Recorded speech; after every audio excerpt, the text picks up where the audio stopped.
ya. Nah, di waktu bab sebelumnya kita udah ngebahas tentang senyawa oksida.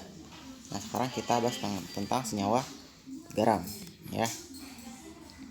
Oke, sebelumnya kita kenalan dulu apa itu senyawa garam. Senyawa garam itu merupakan senyawa elektrolit salah satunya, ya. Jadi senyawa yang bisa menghantarkan arus listrik atau senyawa yang bisa mengion, ya.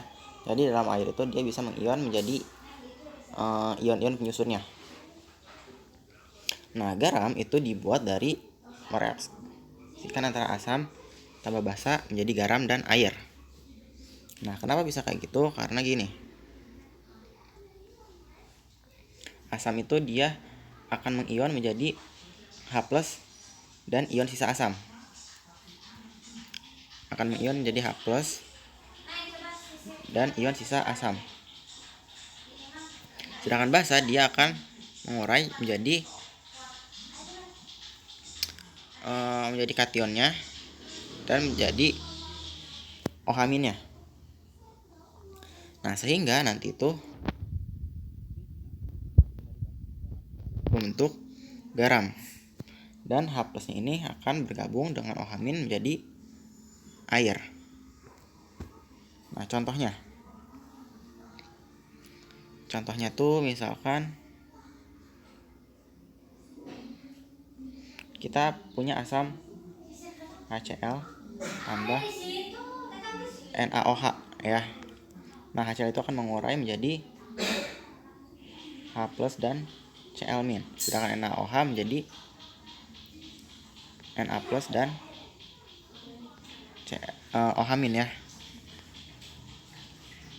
Sehingga garam yang terbentuk adalah kita tukeran ion, ya.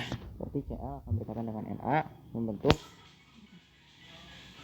NaCl. Sedangkan H+ dan OH- akan berikatan membentuk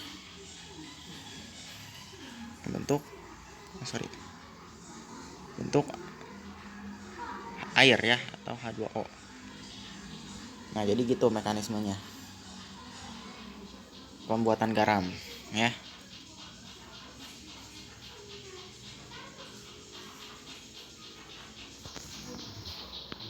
Nah, jenis-jenis garam dia tuh ada 5 jenis, ya. Ada yang namanya garam normal, garam asam, garam basa, garam rangkap, dan garam kompleks. Oke, garam normal itu adalah garam yang udah gak ada lagi gugus H+ dan OH-nya. Jadi semua H+ dan OH- sudah menjadi air semua. Contohnya ada NaCl, K2SO4, dan AlPO4.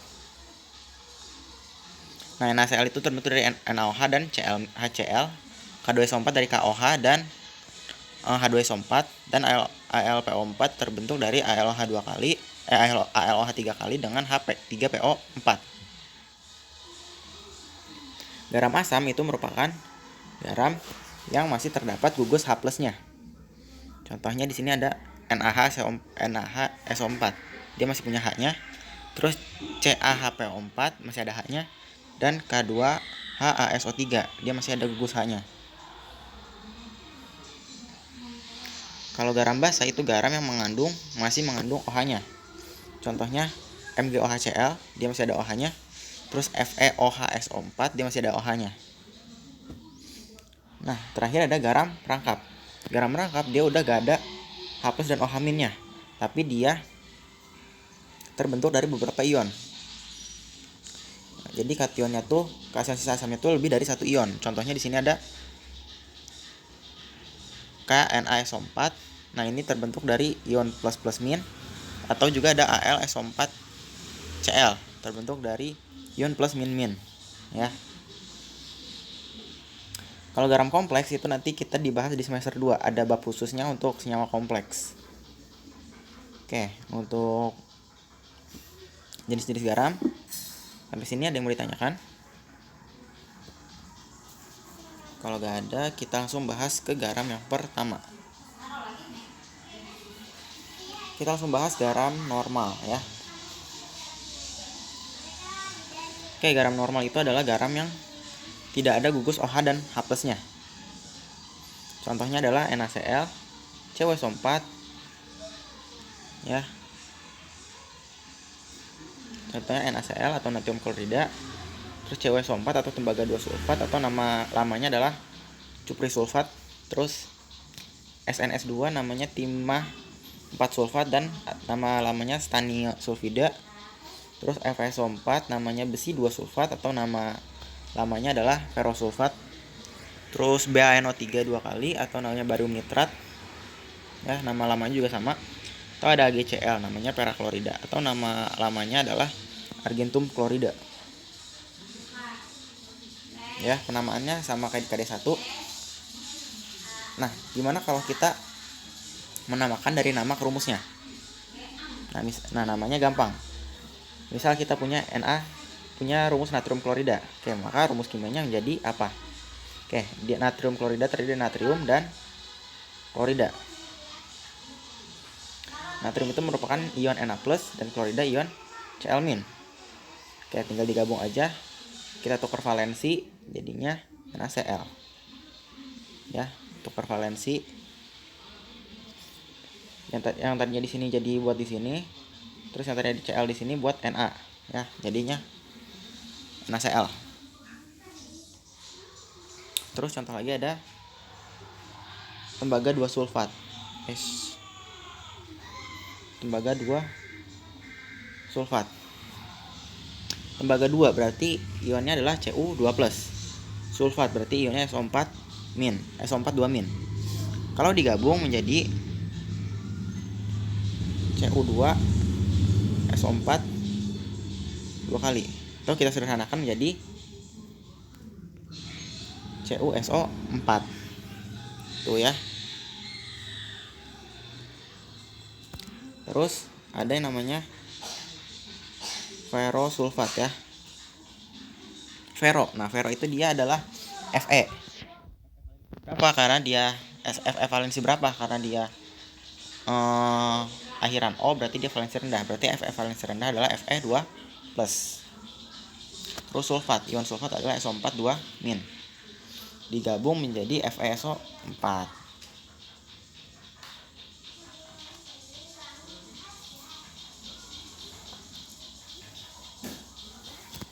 Nah, terus dari nama tadi itu dari nama ke rumus kimianya. Sekarang dari rumus ke namanya. Oke, kalau dari misalkan kita punya BaNO3 2 kali. Oke, tinggal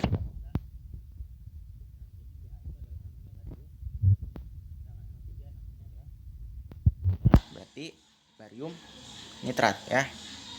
Oke, ini Ba itu adalah Ba2+, sedangkan nitrat itu adalah NO3-. Oke, Ba namanya barium, nitrat namanya NO3- namanya nitrat. Jadi barium nitrat. Terus misalkan ini yang valensinya lebih dari 1, kita punya SnS2. Oke. Karena Sn itu biloxnya lebih dari 1, kita tentukan dulu biloxnya ya. Oke. S itu biloxnya adalah -2 karena dia golongan 6 ya, berarti -2. Nah, karena jumlahnya ada 2, kita kalikan dengan 2. Jadi total jumlahnya ada -4. Terus Sn.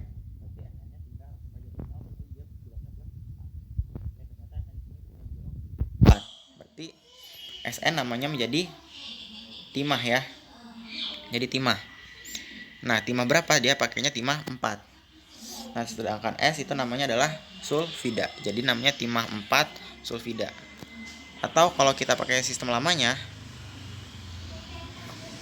karena Sn itu valensinya ada +2 dan +4, berarti yang timah 4 itu merupakan valensi tinggi. Kalau valensi tinggi kita pakai akhiran I. Jadinya nama latin dengan akhiran I, jadinya stani sulfida.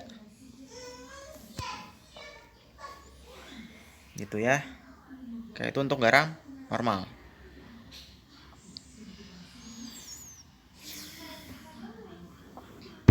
Sekarang untuk garam asam.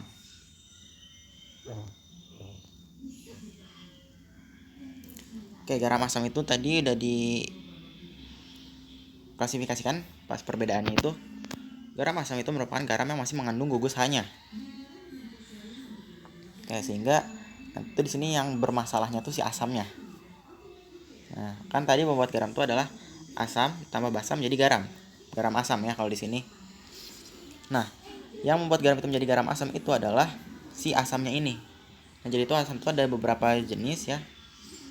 Ada namanya asam monobasa, asam dibasa, dan asam polibasa.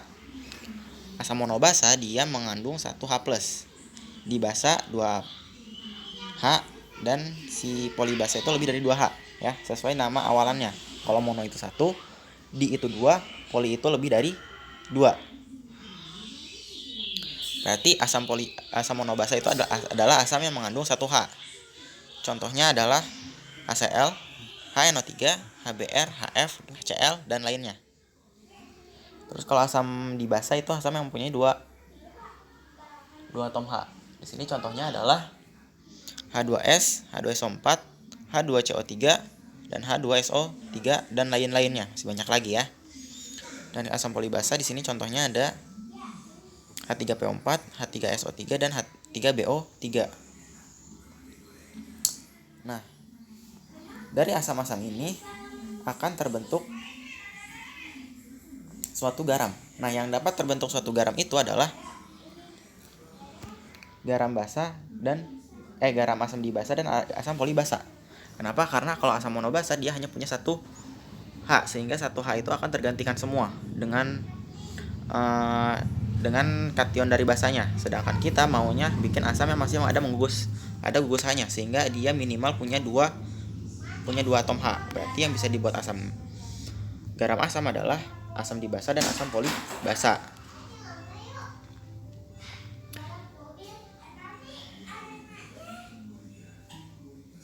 Nah, di sini contohnya kita membuat garam asam dibasa. Dari garam asam dibasa berarti dia dibentuk dari asam dibasa ya. Di sini kita pakai contoh adalah H2SO4. Oke, gimana H2SO4 itu bisa berikatan dengan kation dari basa, tapi dia masih bisa berikatan gitu, masih ada sisa H-nya. Nah, jadi kalau kalau asam itu dia akan mengurai H-nya itu 1/1. Kalau asam yang H-nya itu lebih dari 1. Nah, H2SO4 dia akan mengurai menjadi HSO4-, baru dia menjadi SO4 2-. Oke. Nah, berarti yang bisa berikatan itu adalah yang dalam kondisinya ion. Berarti yang kondisinya ion itu ada HSO4- dan SO4 2-. Oke, yang akan membentuk garam asam itu adalah yang masih mengandung gugus H-nya. Nah, dari antara kedua ini yang masih mengandung gugus H itu adalah yang HSO4, sehingga yang HSO4 ini yang akan menjadikan dia garam asam. Oke, berarti HSO4 ini yang kita akan reaksikan. Nah, misal kita mau mereaksikan dengan kation Na. Nah, berarti senyawanya menjadi tinggal kita gabungin aja jadi NaHSO4. Nah, untuk namanya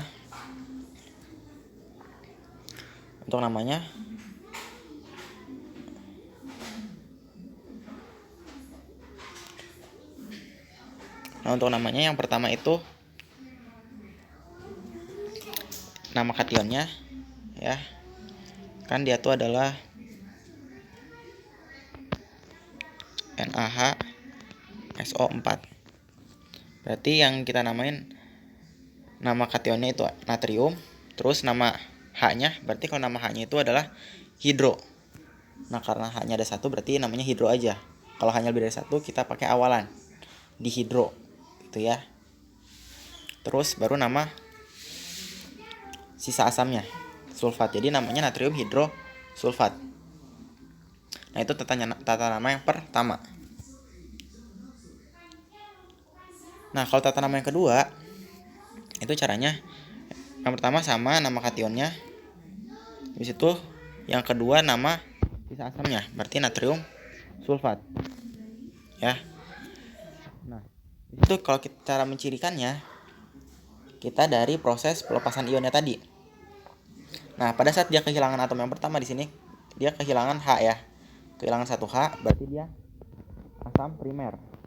Nah, di sini dia kehilangan 2H. Berarti dia asam sekunder gitu. Nah, berarti karena kita pakainya asam yang primer berarti namanya menjadi natrium sulfat asam primer. Gitu. Nah, untuk tata nama yang ketiga ini lebih gampang. Nah, untuk tata nama ketiga jadi ada beberapa nama khusus untuk tiga anion ini. Nah, kalau dia HSO4- itu namanya bisulfat. Terus kalau dia HSO3- itu namanya bisulfit, dan kalau dia HCO3- namanya bikarbonat. Nah, tapi khusus untuk tiga ion ini aja ya. Oke. Nah, kita balik lagi ke soal yang tadi. Nah, berarti dia kalau di soal yang tadi itu adalah natrium NaHSO4. Nah, berarti dia terdiri Na itu namanya natrium, dan ion HSO4-. Nah, HSO4- itu namanya adalah bisulfat. Ya, tadi namanya bisulfat. Berarti namanya menjadi natrium bisulfat. Itu ya. Oke, itu untuk cara membuat garam asam dari asam di basa. Sekarang kita buat asam dari asam tribasa ya. Nah, asam tribasa atau asam polibasa yang memiliki 3H. Nah, di sini kita pakai H3PO4. H3PO4 dia akan mengurai pertama menjadi HPO4- dan baru jadi HPO42-. Baru jadi PO43- ya. Oke, di sini kita ingin membuat garam asam, di mana garamnya itu masih akan ada atom H-nya. Nah, masih ada atom H-nya, berarti kita punya dua pilihan di sini. Ada HPO4- dan HPO42- ya. Nah, di sini yang pertama kita coba pakai H2PO4- dulu.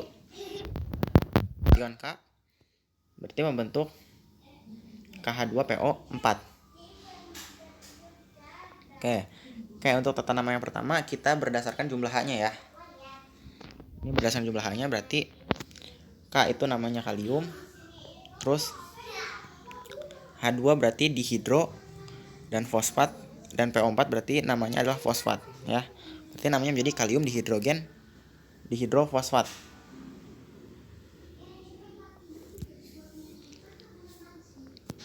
Nah, terus kalau tata nama yang kedua berdasarkan dia jenis asamnya. Oke. Berarti nama kationnya dulu adalah kalium, dan nama sisa asamnya namanya fosfat.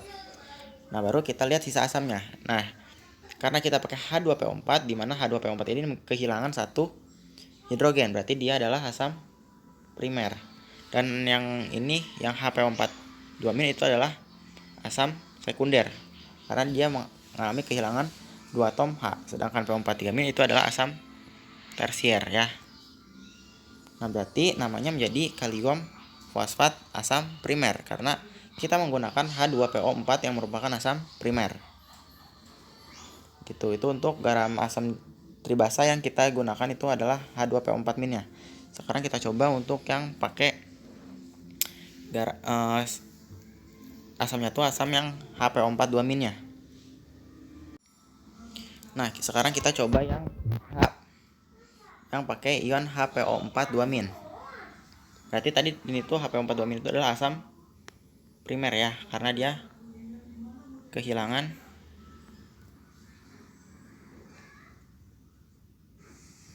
2H. Nah, di sini kita coba mereaksikannya dengan kation Ca. Berarti menghasilkan CaHPO4.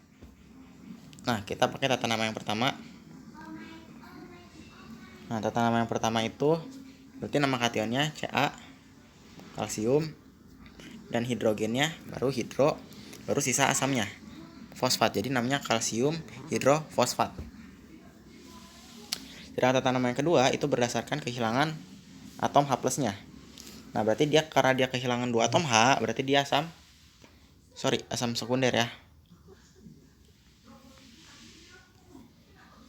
Asam sekunder. Nah, berarti dia asam sekunder karena kehilangan 2H. Berarti namanya menjadi Ca itu kalsium dan PO4 itu adalah fosfat.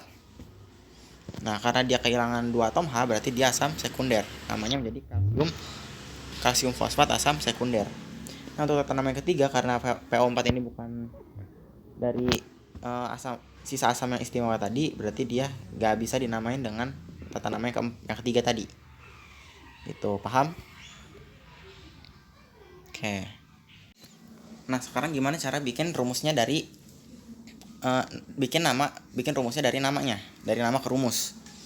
Oke, misalkan kita di sini punya sulfat. Oke, barium berarti ini adalah H, dan hidrosulfat berarti HSO4 min ya. Hidro 1 dan SO4.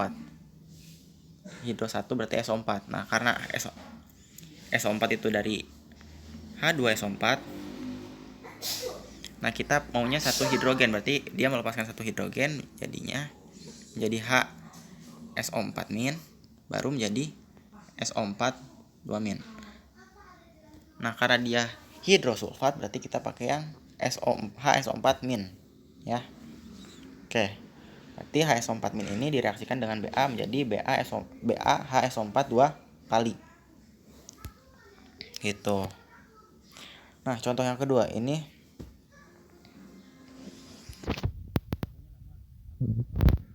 asam sulfat primer. Nah, aluminium itu ion plus asam sulfat primer. Tadi asam sulfat itu dari asam sulfat itu ada H2SO4. Nah, mengion menjadi HSO4 min, baru menjadi H2SO, menjadi SO4 ya. 2 min. Nah, berarti yang di sini adalah asam primer dan di sini asam sekunder. Berarti karena dia namanya asam primer, berarti kita pakai HSO4 yang ini. Berarti kita reaksikan Al13 tadi dengan HSO4 min. AlHSO4 3 min. AlHSO4 3 kali. Gitu ya. Nah, contoh yang terakhir itu kita punya kalium fosfat asam sekunder. Ini sama ya, kalium itu adalah K+. Nah, asam fosfat. Berarti dia berasal dari asam fosfat. H3PO4. Mengion menjadi H2PO4 min, terus menjadi HPO4 2 min, baru menjadi PO4 3 min ya. Nah, ini namanya asam primer, yang ini asam sekunder, yang PO3 nya ini adalah asam tersier. Nah, dia pengennya asam sekunder, berarti asam sekunder adalah HPO4 2 min ya. Oke, berarti K plusnya direaksikan dengan HPO4 2 min menjadi K2HPO4. Nah, itu untuk cara membuat rumus dari namanya. Sekarang coba kita balik dari rumus ke namanya.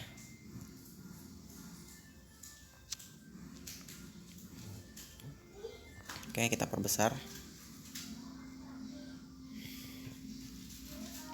Kalau dari rumus ke namanya sama ya kayak tadi ya, kayak yang tadi contoh. Oke. Kita punya NaHCO3. Nah, Na itu berarti natrium ya. Kita pakai cara yang pertama itu dengan jumlah hidrogennya. Nah, hidro dan CO3 berarti karbonat. Berarti namanya natrium hidrokarbonat.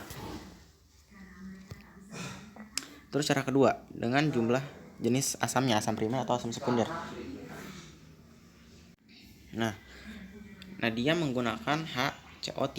Berarti HCO3 itu berasal dari H2CO ya. Berarti H2CO3 itu mengurai menjadi HCO3 min, baru menjadi CO3 2 min. Nah, karena di sini senyawanya kita pakai HCO3, berarti kita pakai yang ini. Oke, berarti yang ini kalau kita urutkan dari yang kehilangannya, berarti dia menghilang 1H, berarti dia asam primer. Dan ini kehilangan 2H, jadi dia asam sekunder. Gitu. Nah, berarti kita pakai di sini adalah asam primer. Oke, namanya menjadi Na-nya natrium, CO3-nya adalah karbonat ya. Sedangkan karena dia HCO3 merupakan asam primer, kehilangan satu hidrogen, berarti dia asam primer gitu. Nah, sekarang berdasarkan yang nama istimewa tadi, berhubung tadi HCO3 itu adalah ion istimewa, berarti HCO3 itu namanya namanya adalah bikarbonat ya.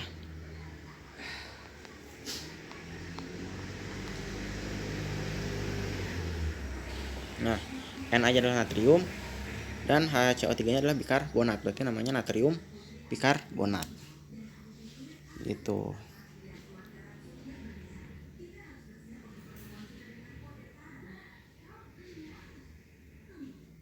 Nah, ini ada caranya tuh ya, kayak gini.